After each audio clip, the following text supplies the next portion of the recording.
শহীদদের আত্মার মাগফিরাত কামনার আজকের এই আলোচনার শুরুতেই জানাচ্ছি আপনাদেরকে আন্তরিক অভিনন্দন, মোবারকবাদ। শুকরিয়া আদায় করছি মহান আল্লাহর দরবারে, যিনি আমাদেরকে আজকে পর্যন্ত বেঁচে রেখেছেন, সুন্দর পরিবেশে বসে কোরআন শোনার জন্য সুযোগ করে দিয়েছেন। সেই আল্লাহর দরবারে শুকরিয়া আদায় করার জন্য অন্তর থেকে আওয়াজ করে বলি আলহামদুলিল্লাহ। মুহাব্বতে বলি আলহামদুলিল্লাহ। রব্বানা লাকাল হামদ হামদান কাসীরান তাইয়্যিবান মুবারাকান ফীহি। দুরূদ সালাম পেশ করছি প্রিয় নবীর প্রতি, যিনি আমাদের নবী এবং নেতা, সাইয়্যিদুল মুরসালিন খাতামুন নবিয়্যিন রাহমাতাল লিল আলামিন। একটু মারহাবা বলেন। আজকের এই মাহফিল থেকে সে রসুলকে জানাই দুরূদ সালাম। সবাই অন্তর থেকে বলি সাল্লাল্লাহু আলাইহি ওয়াসাল্লাম। প্রিয় দিনী ভাই সব, আমরা নতুন একটি দেশ, নতুন একটি সমাজ গঠন করার জন্য আজকের এই কোরআনুল কারীমের মাহফিলে বসে আমি আপনাদের সামনে কোরআনুল কারীমের গুরুত্বপূর্ণ একটি সূরা আনফাল থেকে একটি আয়াত তেলাওয়াত করেছি। সূরা আনফাল নাজিল হয়েছিল বিশ্বনবী সাল্লাল্লাহু আলাইহি ওয়াসাল্লামের মাদানী জিন্দেগিতে। মোট আয়াত সংখ্যা ৭৫, উপসংখ্যা ১০। সেখানকার আমি ৬৬ নম্বর একটি আয়াত তেলাওয়াত করেছি। বিশ্বনবী সাল্লাল্লাহু আলাইহি ওয়াসাল্লাম যখন কোরআনের দাওয়াত দিচ্ছিলেন, ডান দিক থেকে কাফেরেরা, বাম দিক থেকে কাফেরেরা আল্লাহর নবীর কাছে এসে বলেছিল, আব্দুল্লাহর বেটা, তুমি যে কোরআনের দাওয়াতটা দাও, আমরা তোমার কথাগুলো শুনবো কিন্তু মানব না। তোমাকে সতর্ক করে দিলাম, কোরআনের দাওয়াত তুমি যদি দাও, তোমাকে আমরা ধরবো, মারবো, সুযোগ যদি পাই পৃথিবী থেকে তোমাকে বিদায় করে দিব। বিশ্বনবী সাল্লাল্লাহু আলাইহি ওয়াসাল্লাম কথাটা শুনলেন। এমনই সময় সাহাবীরা এসে বলল, হুজুর, আমরা কোরআনের কথা বলি, আমাদের তো বাড়িতে থাকতে দেয় না। কোরআনের কথা বলার কারণ আমাদেরকে বাড়ি ছাড়া তারা করে দিয়েছে। কোরআনের কথা বলার কারণে আজকে আমরা যেদিকে তাকাই শুধুমাত্র আমাদেরকে ধরবে, মারবে, নির্যাতন করবে, দুঃখ দেবে, কষ্ট দেবে। এমন একটি সময় আমরা কি করতে পারি? বিশ্বনবী কথাগুলো শুনলেন। জিবরাইল আমিন এসে রসুলের কাছে ডাক দিয়ে বলল, হুজুর, আপনি তো মন খারাপ, চিন্তা করবেন না। আবু জাহেল, উতবা, সাইবা সহ সবাই যখন আপনার কোরআনের দাওয়াতের কথা শোনে কিন্তু মানবে না, বিধায় সিদ্ধান্ত নিয়েছে তারা আপনাকে ধরবে, মারবে। ডান দিকে আপনার কেউ নাই, বাম দিকে আপনার কেউ নাই, সামনে পিছনে কেউ নাই। চিন্তা করার কোনো দরকার নেই। আল্লাহর পক্ষ থেকে ওহী নাজিল হয়ে গেছে আপনার সামনে। আপনি সুন্দর করে শুনুন আল্লাহ তাআলা কি সান্ত্বনা দিয়েছেন। সূরা আনফালের ৬৬ নম্বর আয়াত আল্লাহর নবীর সামনে তেলাওয়াত করে বললেন, ইয়া আইয়ুহান নাবিয়্যু হাসবুকাল্লাহ। হে নবী, আপনি চিন্তা করবেন না, টেনশন করবেন না। হাসবুকাল্লাহ, কারোর আপনার দরকার নাই। হাসবুকাল্লাহ, আল্লাহ তাআলা আপনার জন্য যথেষ্ট। সুবহানাল্লাহ বলতে ইচ্ছা করে না?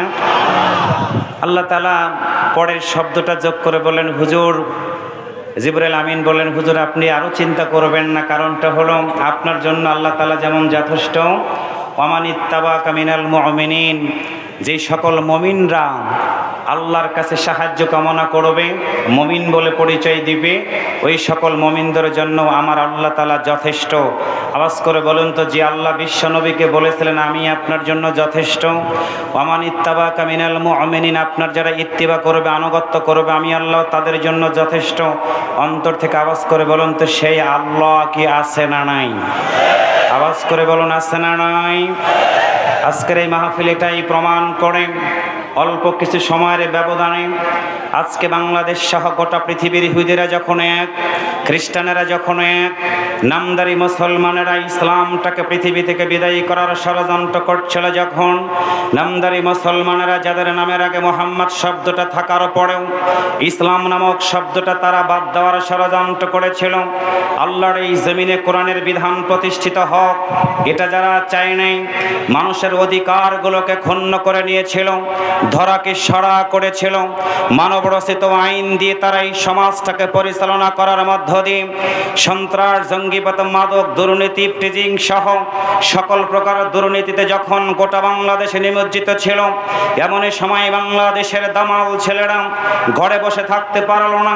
অধিকার চাইতে গিয়ে তারা হয়ে গেল রাজাকার। সেই তাদের অধিকার প্রতিষ্ঠিত করার জন্য ছাত্র আন্দোলনের মধ্য দিয়ে, মাতা নাসরুল্লাহ, আল্লাহর সাহায্য আসার মধ্য দিয়ে জালেমরা বাংলাদেশ থেকে বিতাড়িত হয়ে গেছে। মুসলমানদের কাজকারী মাহফিল থেকে সিদ্ধান্ত নিতে হবে, শয়তান কোনোদিন এক জায়গা থেকে আরেক জায়গায় যেতে পারে, কিন্তু শয়তান কোনোদিন চিরদিনের জন্য নষ্ট হয় না। শয়তানের চক্রান্ত কোনোদিন চিরদিনের জন্য বন্ধ হয় না। আজকের এই তাফসীর মাহফিল থেকে আমাদেরকেও দীপ্ত কণ্ঠে শপথ নিয়ে বাড়িতে ফিরে যেতে পারে। আল্লাহর সাহায্য আসা শুরু হয়ে গেছে। অতন্ত্র প্রহরীর মতো ভূমিকা পালন করে বিশ্বনবীর আদর্শ আমাদের এই সমাজে বাস্তবায়ন করার জন্য আমাদেরকে যদি মৃত্যুবরণ করতে হয়, আমরা মৃত্যুবরণ করতে রাজি আছি। আল্লাহ ছাড়া কারো কাছে মাথা নত করতে রাজি না, রাজি না, রাজি না। কারা কোরআন মানতে রাজি আছেন? দোয়াত তুলে আমার আল্লাহকে দেখায় দেন।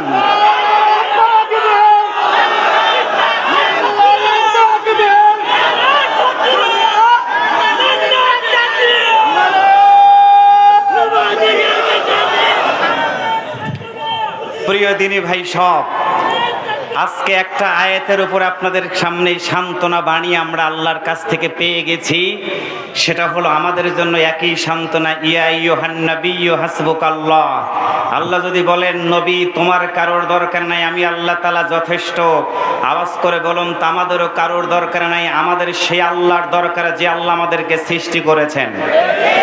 আমাদের সেই আল্লাহর দরকার যে আল্লাহ আমাকে রিজিক দেয়, সেই আল্লাহর দরকার যে আল্লাহ আমাকে কথা বলার মতো সুযোগ দান করে দিয়েছে।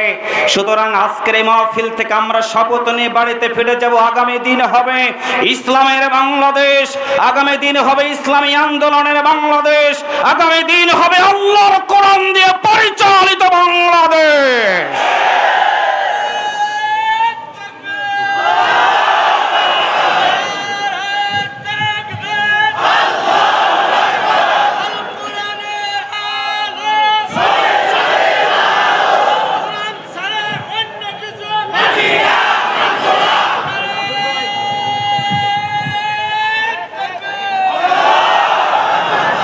প্রিয় দিনী ভাই সব, আসুন তো দেখি তাহলে সূরা আনফাল থেকে আমরা আলোচনার দিকে ফিরে যাব। সবাই একটু আওয়াজ করে বলুন তো আমাদের সাহায্যকারী কে? জবান খুলে বলুন আমাদের সাহায্যকারী কে? সে আল্লাহ তাআলার সাহায্য আমাদের মাঝে আসা শুরু হয়ে গেছে। আমাদের এখন পরিবর্তন করার জন্য সিদ্ধান্ত নিতে হবে। অসৎ সমাজটাকে আমরা ভাঙতে চাই, গুণে ধরা সমাজটাকে আমরা পরিবর্তন করতে চাই। আমাদের জনসমর্থনগুলোকে জনশক্তিতে পরিণত করে আল্লাহর এই জমিনে কোরআনের বিজয় প্রতিষ্ঠিত করার জন্য আওয়াজ করে বলুন তো ময়দানে ভূমিকা রাখা দরকার আছে না নাই? আমাদের শহীদ আবু সাঈদ আমাদেরকে শিখিয়ে দিয়েছে, জালিমের সামনে বুক পেতে দিয়েছে, কিন্তু তাদের কাছে আমরা মাথা নত করি নাই। শহীদ মুগ্ধ আমাদেরকে শিখিয়ে দিয়ে গেছে, বোতলের ভিতরে পানি নিয়ে মানুষগুলোকে বলছে কে পানি খাবেন, কে পানি খাবেন, পানি লাগবে, পানি লাগবে। কিন্তু কত বড় জালিম হলে, কত বড় নির্মমতা এতটুকু ঘটায় দিয়েছে। পানি পান করানোর সময় জালিমেরা বুকের উপরে রাইফেল দিয়ে, বন্দুক দিয়ে বুকটাকে ঝাঁঝরা করে দিয়েছে।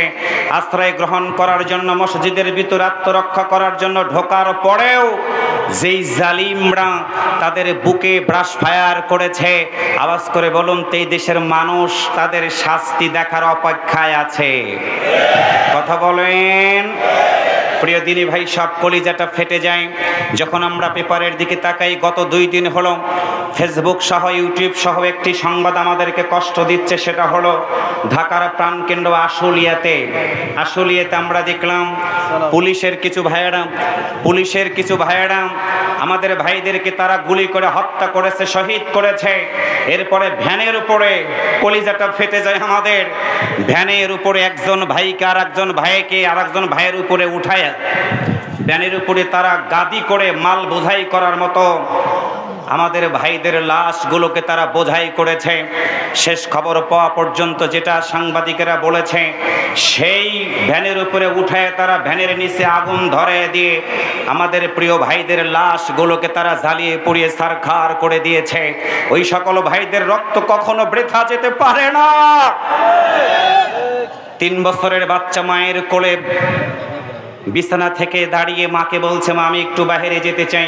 বারান্দা দিয়ে ঘোরার সময় বিমান থেকে গুলি চালিয়ে সেই মায়ের কোলের উপরে সন্তানটার বুকটাকে ছিদ্র করে দিয়েছে। যত মিথ্যা কথা বলেন, এই মিথ্যা ঢাকার কোনো সুযোগ নাই, এই মিথ্যা ঢাকার কোনো সুযোগ নাই। আমরা শুনেছি, দেখেছি বিমান থেকে নাকি কোনো গুলি ছোড়া হয় নাই। তাহলে মায়ের বুকটা রঞ্জিত হলো কেন? মায়ের সামনে সন্তানের বডিটা ক্ষত বিক্ষত হলো কেন? পুলিশের একজন কর্মকর্তা নিজেই তার ঊর্ধ্বতন পুলিশ অফিসারকে বলেছে, ছাড়, একটি সন্তানকে মারার জন্য কয়টা বুলেটের প্রয়োজন? আমার সন্তান মরে যাওয়ার পরে তার বুকটাকে বুলেট দিয়ে ঝাঁঝরা করে দেওয়া হয়েছে। তার মানে হলো জালিমরা এত জুলুম করেছে। এই জুলুমদের পরিণতি অতীতে যেমন ফেরাউন ভোগ করেছে, নমরুদ ভোগ করেছে, আবু জাহেল ভোগ করেছে। আল্লাহর কসম করে বলি, 50 বছর পরে যদি এদেশে বিচার হতে পারে, 16 বছরের অপরাধের বিচার প্রতিটা রক্তের ফোঁটার বিচার করে ছাড়বে ইনশাআল্লাহ।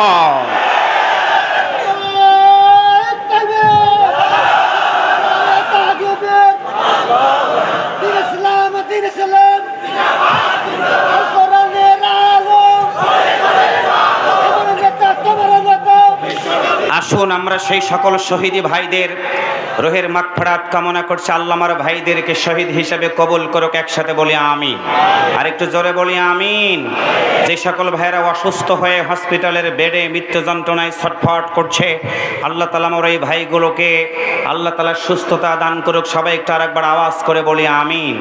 সেই প্রত্যাশা রেখে আমি আলোচনার দিকে ফিরে যাচ্ছি। আরেকটুবার আওয়াজ করে বলুন তো, আমাদের সাহায্যকারী কে? জবান খুলে বলুন কে?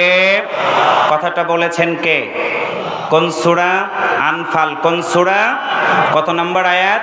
64। আসুন তেলাওয়াত শেষ করব, আমরা আলোচনাটা হৃদয় দিয়ে শুনবো। পড়ুন সবাই আমার সাথে। আউযু বিল্লাহি মিনাশ শাইতানির রাজীম। বিসমিল্লাহির রহমানির রহিম। ইয়া আইয়ুহান নাবিয়্যু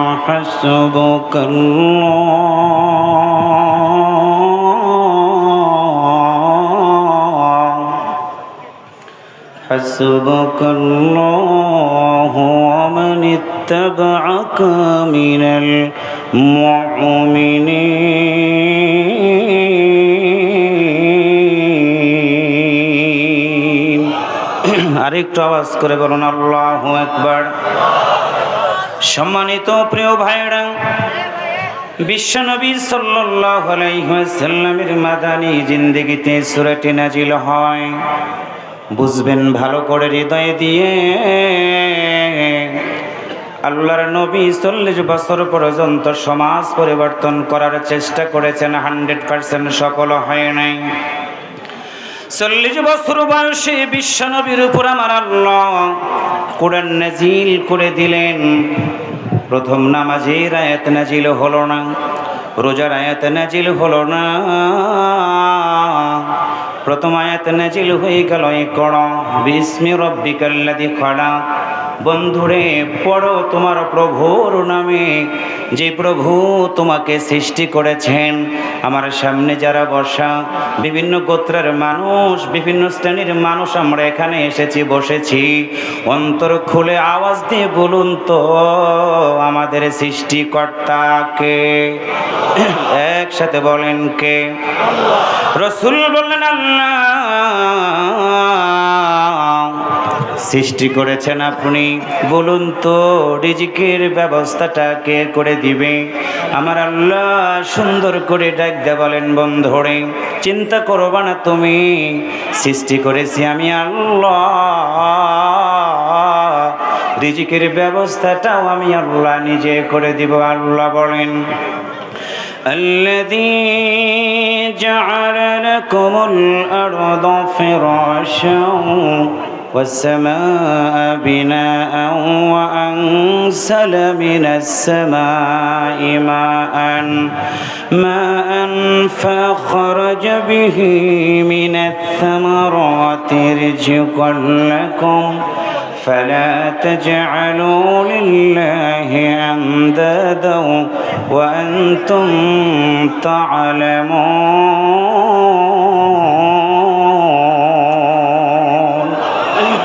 আল্লাহু আকবার বললে খুশি হয় কে? একসাথে বলেন কে? আমরাও খুশি করব কাকে? এখন কি আর কণ্ঠ বন্ধ করার মতো কেউ আছে রে ভাই? তাহলে এত ভয় কেন? আপনাদের তেলাওয়াত শেষ করব, মুসলমানের মতো আওয়াজ করে বলবেন আল্লাহু আকবার, মারহাবা জোরে বলেন। আল্লাহ বলেন বন্ধুরে শোনো নাও, আমি আল্লাহ আসমানটাকে ছাদ বানালাম, জমিনটাকে বিছানা বানাই দিলাম। আমার বান্দা বান্দিরা কি খাবে কেউ চিন্তা করে না। আমি আল্লাহ চিন্তা করে আমার বান্দাদের জন্য আসমান থেকে বৃষ্টি দিয়ে দিলাম, সুন্দর করে রোদ দিয়ে দিলাম। আমার বান্দা বান্দিরা জমিনের উপরে ফসল ফলাবে, বৃষ্টির পানিতে জমিনটা উর্বরতা দান করে দিব আমি আল্লাহ। আল্লাহর বান্দারা জি আল্লাহ রিজিক আমাকে দিয়ে দিল। আওয়াজ করে বলুন তো, যতদিন বাঁচব ওই আল্লাহর আমাদের ইবাদত করা দরকার আছে না নাই? একসাথে বলেন আছে না নাই? বিশ্বনবী আল্লাহর কাছে ডাক দিয়া বললেন, মালিক তুমি কি বলবা না? রিজিকের ব্যবস্থাটা তুমি করে দিলাম, তোমার এই বান্দারা পৃথিবীতে কি কাজ করবে তুমি কি বলে দিবা না? আমার আল্লাহ তাআলা আরেকটা আয়াত নাজিল করে বলে দিলেন, বন্ধুরে তুমি চিন্তা করবা না, ওয়ামা খালাকাতুল জিন্না ওয়াল ইনসা ইল্লা লিয়াবুদুন। আল্লাহ বলেন, রাসূল বলে দাও, আমি মানুষ এবং জিন জাতিকে আমার ইবাদত করার জন্য সৃষ্টি করেছি। জবান খুলে বলুন তো, আমরা যেহেতু মানুষ হিসেবে পৃথিবীতে এসেছি, আওয়াজ করে বলুন তো, যতদিন বাঁচব আমরা ইবাদত করব কার? একসাথে বলেন কার? আল্লাহ বলেন, মানুষকে আমি ইবাদত করার কথা বলেছি, কেমন করে তারা ইবাদত করবে? আর একটা আয়াত দিয়ে আমার আল্লাহ জানাই দিলেন, কুনতুম খায়রা উম্মাতিন উখরিজাত লিন-নাস তা'মুরুনা বিল মা'রুফ ওয়া তানহাউনা আনিল মুনকার। আল্লাহ বলেন, রাসূল বলে দাও, উত্তম মানুষ হবে তারা, উত্তম দল করবে তারা, পৃথিবীতে যাওয়ার পরে যারা দুইটা কাজ করবে। এক নাম্বার হলো সৎ কাজের আদেশ দিয়ে দিবে, দুই নাম্বার হলো অসৎ কাজ থেকে মানুষগুলোকে বিরত রাখবে। জবান খুলে বলুন তো, আজকে শহীদদের উদ্দেশ্যে কোরআনের মাহফিল, জবান খুলে বলুন তো এই মাহফিলটা কি ভালো কাজ না খারাপ কাজ? আর যারা মাহফিলগুলো ৪৪ ধারা জারি করে বন্ধ করে দিয়েছে, তারা যেই কাজটা করেছে সেই কাজটা ছিল কি ভালো কাজ না খারাপ কাজ? আর একবার বলেন। আল্লাহ বলেন, রাসূল বলে দাও, এই ভালো কাজ করার কথা আমি আল্লাহ তাদের জন্য জানাই দিয়ে দিলাম। ভালো কাজ করলে মর্যাদাটা কি কারা ভালো কাজগুলো করবে? আমার আল্লাহর একটা আয়াত দিয়ে জানাই দিলেন, ওয়ামান আহসানু কাওলাম মিম্মান দাআ ইলাল্লাহি ওয়া আমিলা সালিহান ওয়া ক্বালা ইন্নানি মিনাল মুসলিমিন। আল্লাহ বলেন, রাসূল বলে দাও, ওই ব্যক্তির কথার চেয়ে কার কথা উত্তম হবে, কার কথা সুন্দর হবে? যেই ব্যক্তি মানুষদেরকে আল্লাহর কথা আহ্বান করে, শুধু আল্লাহর কথা আহ্বানই করে না, ও আমিলা সালিহান এবং ভালো কাজ করে, শুধু ভালো কাজই তারা করে না, ওয়া ক্বালা ইন্নানি মিনাল মুসলিমিন, এবং তারা ঘোষণা করে বলে আমি একজন মুসলমান। জবান খুলে বলুন তো, মুসলমান আমাদের হওয়া দরকার আছে না নাই? একসাথে বলেন আছে না নাই? কেমনে হবেন মুসলমান আল্লাহ সেটাও বলে দিলেন, ইয়া আইয়ুহাল্লাযীনা আমানুত্তাকুল্লাহা হাক্কা তুকাতিহি ওয়া লা তামুতুন্না ইল্লা ওয়া আনতুম মুসলিমুন।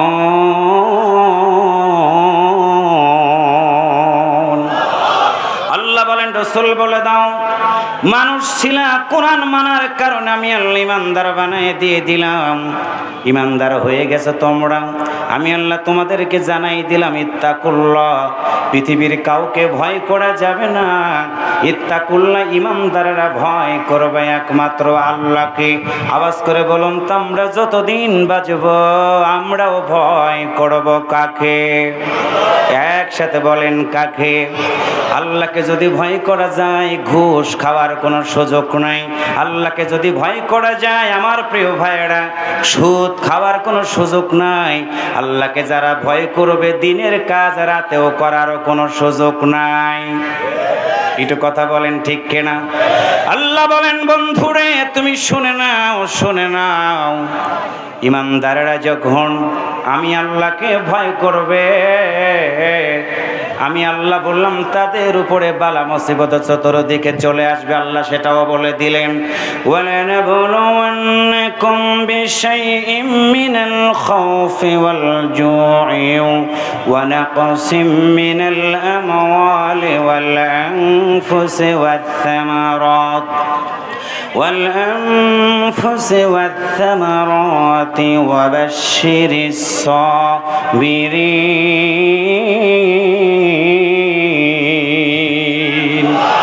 আর একটু জোরে বলুন আল্লাহু আকবার।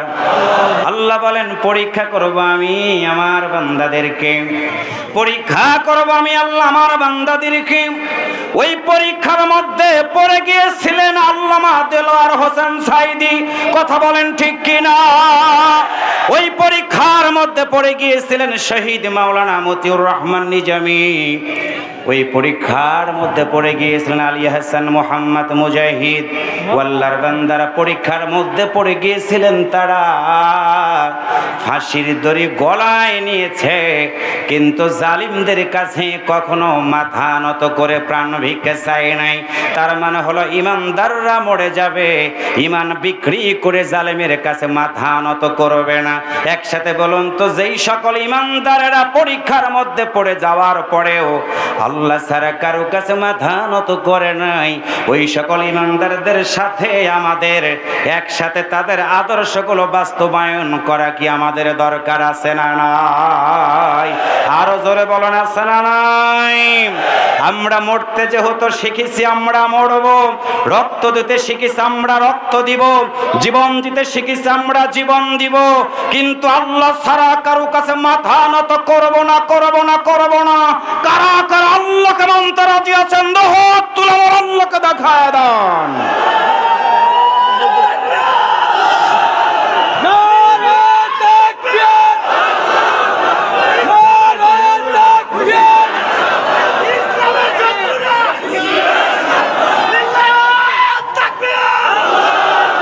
সম্মানিত প্রিয় ভাইয়েরা, লম্বা করব না। বিশ্বনবী সাল্লাল্লাহু আলাইহি ওয়াসাল্লাম কোরআনের দাওয়াত দেওয়ার কারণে পরীক্ষার মধ্যে পড়ে গেছেন তিনি। 3টা বছর শিয়াবে আবি তালিবে বিশ্বনবীকে জেলখানার ভিতরে বন্দী থাকতে হয়েছে। আল্লাহর নবী কোরআনের দাওয়াত দেওয়ার কারণে সম্মানিত প্রিয় ভাই, বিশ্বনবীকে 3টা বছর জেলখানার ভিতরে বন্দী থাকতে হয়েছে। আল্লাহর দ্বীনের দাঈ, কোরআনের পাখি, আল্লাহর এই কোরআনের দাওয়াত দিতে গিয়ে 13টা বছর জেলখানার ভিতরে কাটাইতে হয়েছে। আওয়াজ করে বলেন কথা ঠিক কিনা? গরমের কারণে আজকে সাদা জুব্বা আমরা পরিধান করি, গরম লাগলে এর ভিতরে বসবাস করি।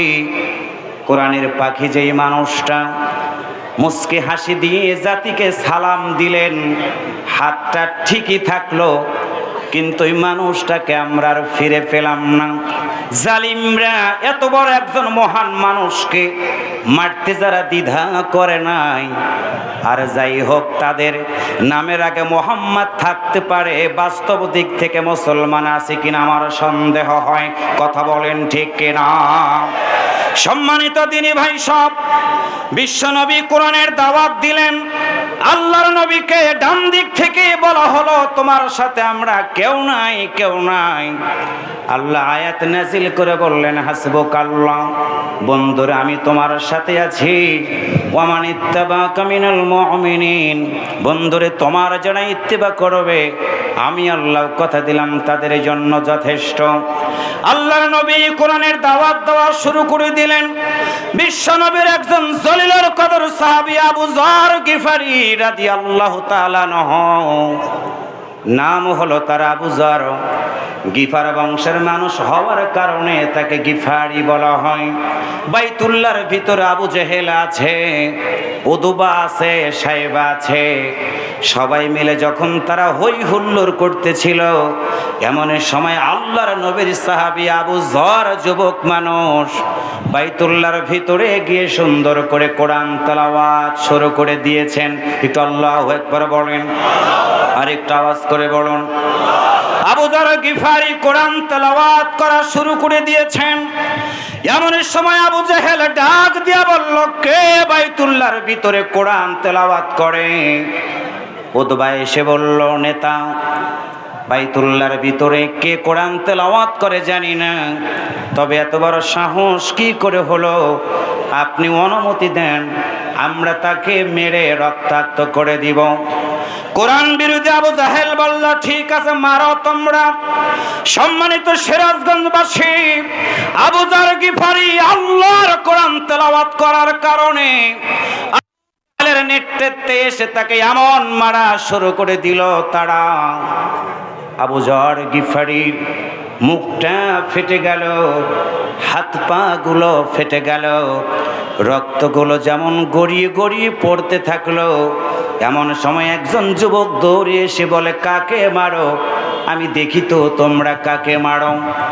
এমন সময় বললে তো আবু যর গিফার বংশের যুবক, ও আবু জাহেল, উতবা, সাইবারা, আবু যরকে মেরে যদি তোমরা পৃথিবী থেকে বিদায় করে দাও, শুনে রাখো, গিফার বংশের লোকেরা যদি পথগুলো বন্ধ করে দিয়ে দেয়, বন্ধ করে দিয়ে দেয়, তাহলে ব্যবসা বাণিজ্য করতে পারবা না।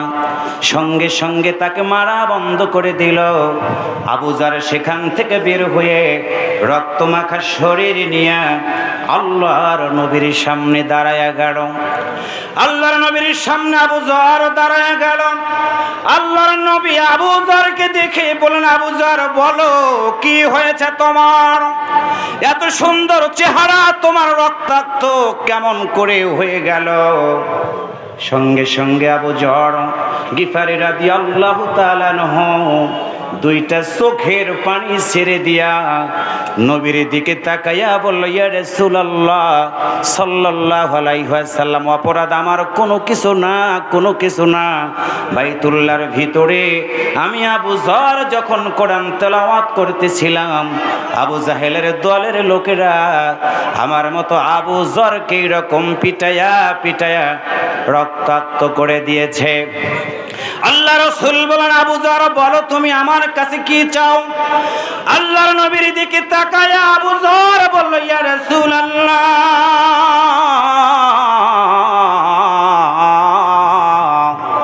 কিছুই চাই না গো নবী, এতটুকু আপনার কাছে অনুমতি চাই। বলুন তো, বলুন তো, আমি আবু যর কোরআনের দাওয়াত দিতে চাই, বারবার আমি আপনার কাছে অনুমতিটা চাই। আল্লাহ রাসূল বলেন, আবু যর বলো, আবারও যদি কোরআনের দাওয়াত দিতে গিয়ে তোমার যদি জীবন প্রদীপ নিভে যায়, বলো বলো, তোমার কি কষ্ট হবে না? আবু যর গিফারি নবীর দিকে তাকাইয়া চোখ বেয়ে বেয়ে পানিগুলো গড়াইয়া পড়ে।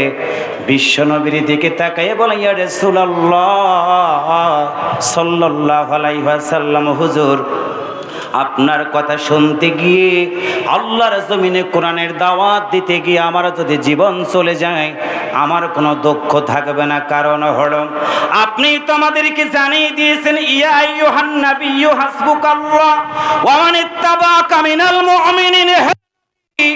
আপনি তো আমাদের জানায়া দিয়েছেন, আমাদের কারোর দরকার নাই, আল্লাহ আমাদের জন্য যথেষ্ট। হুজুর, সে আল্লাহকে খুশি করতে গিয়ে আমি আবু যরের যদি জীবন চলে যায়, হুজুর আমার কোনো দুঃখ নাই, তবে একটা শুধু অনুরোধ বলেন তো, আমি আবু যর মৃত্যুবরণ করার পরে আপনার মতো নবীর সাথে কি আমি আবু যর জান্নাতের ভিতরে থাকতে পারবো? এমন সময় বিশ্ব নবী আবু যর রাদিয়াল্লাহু তাআলা আনহুকে বুকের সাথে জড়িয়ে ধরলেন, চোখের পানি মুছে দিয়ে বললেন, আবু যর শুনে নাও, জমিনে কোরআনের দাওয়াত দিতে গিয়ে তোমার জীবন প্রদীপ যদি জালিমরা নিভিয়ে দেয়, শুনে রাখো, আমি তোমার সুসংবাদ দিয়ে দিলাম, শুনে রাখো আবু যর, মৃত্যু হয়ে যাওয়ার পরে আমি নবী তোমারে কথা দিয়ে দিলাম, আমি যেই জান্নাতের ভিতরে থাকবো, তুমি আবু যর আমার সাথে একই জান্নাতের ভিতরে থাকবা। সম্মানিত প্রিয় ভাইরা, সেই জান্নাতে যাওয়ার জন্য আমি আপনাদের কাছে আল্লাহর কোরআন থেকে একটু শুধু জানায়া দিয়ে দিতে চাই। যতদিন বাজব অন্তর থেকে আওয়াজ করে বলুন তো, মায়ের সামনে থেকে সন্তান চলে গেল, মা পাগলের মতো হয়ে গেল, কলিজার টুকরা রক্ত মাখা সন্তানটাকে বুকের সাথে জড়িয়ে ধরে মা চোখ বেয়ে পানিগুলো ছেড়ে দিয়ে বলে, আল্লাহ আমার সন্তান চলে গেছে, দুঃখ নাই, কারণ হলো আমার সন্তানের ত্যাগের বিনিময়ে বাংলার আকাশে নতুন একটা সূর্য উদিত হয়েছে, আমি মার বড় সান্ত্বনা। সম্মানিত মা বোনেরা, সম্মানিত যুবকেরা, সম্মানিত প্রিয় ভাইয়েরা, এই জন্য আপনাদের কাছে আমি একটা কথা জানাই দিতে চাই, যতদিন বাঁচব অত্যাচার হবে, অতীতেও হয়েছে, বর্তমানেও হবে, ভবিষ্যতেও হবে। এরপর আমরা মাকে ছাড়তে পারি, বাবাকে ছাড়তে পারি, সকল আত্মস্বজনকে ছাড়তে পারি, এক কথায় আমার জীবনটাও যদি চলে যায়, সব চলে যেতে পারে, কিন্তু আওয়াজ করে বলুন তো, আল্লাহ ছাড়া আমরা কারো কাছে মাথা নত করব না, মায়ের কথা মনে করব। আজকে যেই সন্তান মা হারিয়ে ফেলেছে, যেই মা সন্তান হারিয়ে আল্লাহর কসম করে বলি, ওই মায়ের সাথে জান্নাতের ভিতরে আমাদের শহীদ আবু সাঈদের দেখা হয়ে যাবে, শহীদ মুগ্ধর সাথে দেখা হয়ে যাবে। কাজে আমি আপনাদেরকে জানাই দিতে চাই, আমরা সব ছাড়তে রাজি আছি, কিন্তু আল্লাহ ছাড়া কারো কাছে মাথা নত করব না। একটু জবান খুলে বলুন তো, যতদিন বাঁচব আল্লাহর পক্ষে আমাদের থাকা দরকার আছে না নাই? আরো জোরে বলেন, আছে না নাই?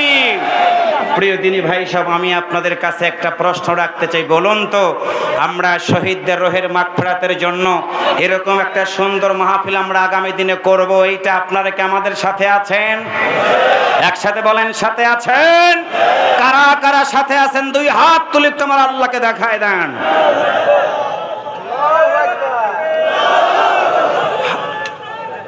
হাত নামান প্রিয় ভাইরা, হাত নামান। আপনারা যে হাত দুইটা উঠিয়েছিলেন, আওয়াজ করে বলুন তো, ওই হাত দুইটা দেখেছে কে? একসাথে বলেন, দেখেছে কে?